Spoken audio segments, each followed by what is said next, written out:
Merci, professeur Lanberger. Et nous allons maintenant accueillir le professeur Guy Van Vliet, qui a fait sa conférence en différé. Et c'est le professeur Casimir, qui le connaît très bien, qui va nous le présenter. Oui, donc nous sommes heureux aussi d'accueillir aujourd'hui le professeur Guy Van Vliet, qui est professeur de pédiatrie à l'Université de Montréal, et en particulier d'endocrinologie pédiatrique. Il a énormément travaillé sur les problèmes de l'hypothyroïdie congénitale, mais aussi les problèmes multiples touchant à la croissance, à la génétique des maladies endocrinologiques pédiatriques. Et il a mené de très nombreux travaux de thèse et des travaux postdoctoraux dans ce domaine, ses qualités d'enseignant étant unanimement reconnues. Et nous sommes donc extrêmement heureux de l'accueillir aujourd'hui. Bonjour, professeur Van Vliet. C'est depuis Montréal que vous nous rejoignez aujourd'hui, mais pour comprendre qui vous êtes, il faut suivre votre parcours entre Bruxelles, San Francisco, Paris et finalement le Québec. Alors, qui suis-je? Je suis un clinicien, un chercheur et un enseignant. Mais je suis d'abord et avant tout un clinicien. J'ai eu ma formation de médecine à l'ULB, où j'ai d'ailleurs aussi fait ma formation de pédiatre. Et je suis par la suite effectivement parti à San Francisco pour une formation en recherche, avant de revenir à Bruxelles pendant 6 ans, et puis de retraverser l'Atlantique pour prendre un poste à Montréal, où je suis maintenant professeur émérite de pédiatrie. Entre-temps, il y a eu une année sabbatique à Paris, au moment où j'ai réorienté mes priorités de recherche. Parce qu'au fond, ma contribution à la recherche a été d'abord dans le domaine du contrôle hormonal de la croissance chez l'enfant, puisque les années 78-85 étaient particulièrement riches dans ce domaine-là, avec la caractérisation du médiateur de l'hormone de croissance, la caractérisation du facteur hypothalamique qui contrôle la sécrétion de l'hormone de croissance, et finalement, la disponibilité de l'hormone de croissance biosynthétique pour usage clinique chez l'enfant. Donc, j'ai participé activement à des recherches dans ce domaine-là pendant une bonne vingtaine d'années. D'ailleurs, ma thèse d'agrégation à l'ULB en 86 portait sur cet aspect-là de ma recherche. J'ai toujours gardé cependant un intérêt pour les maladies thyroïdiennes de l'enfant, domaine dans lequel l'ULB d'ailleurs a une tradition très importante, et j'avais certainement été marqué pendant ma formation de pédiatre à Bruxelles par ma première mentor, Dr René Wolter, par Dr François Delange. Et donc, quand j'ai décidé de réorienter ma recherche sur la thyroïde, je me suis essentiellement concentré sur l'hypothyroïdie congénitale. Et là, j'ai un volet de recherche, je dirais, biologique, biologie du développement, et un volet de recherche santé publique. Le volet biologie du développement est basé sur le fait que la cause principale de l'hypothyroïdie congénitale est une anomalie du développement de la glande au cours de l'embryogénèse, une pathologie qui est finalement très mal comprise parce qu'il y a des arguments pour penser qu'il y a une prédisposition génétique, mais cette prédisposition génétique ne rend certainement pas compte de toute la pathologie.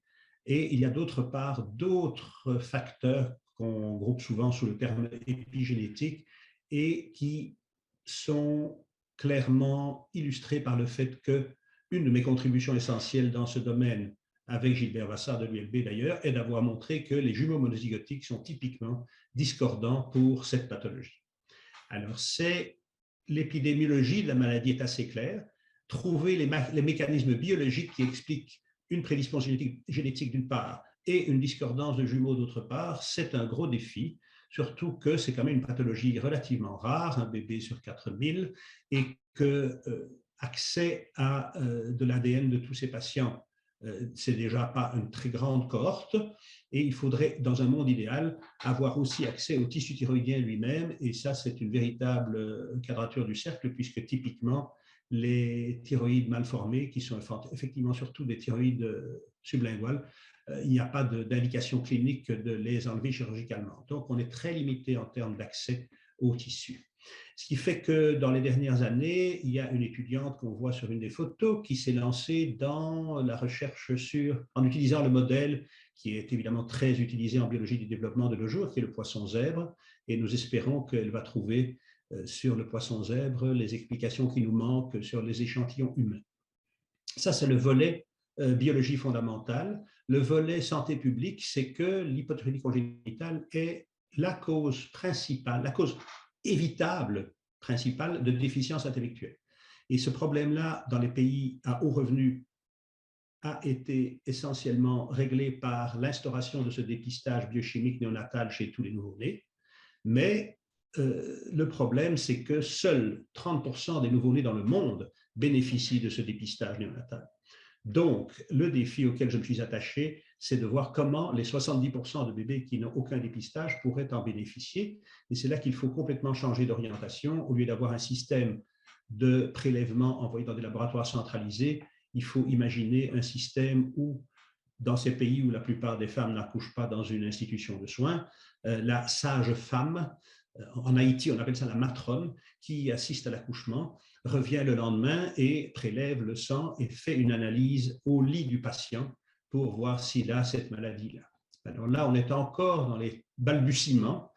Cette technique-là est utilisée pour la drépanocytose, qui est un gros problème de santé publique dans les pays à faible revenu, mais pourrait être adaptée à l'hypothyroïdie.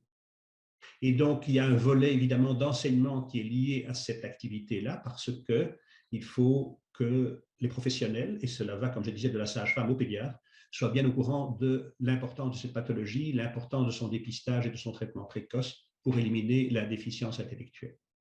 Voilà un peu dans le désordre les choses auxquelles j'ai passé l'essentiel de ma carrière et où, au stade où j'en suis, j'espère que la génération suivante, la relève relèvera les deux défis que j'ai mentionnés, à la fois le défi biologique et le défi de santé publique.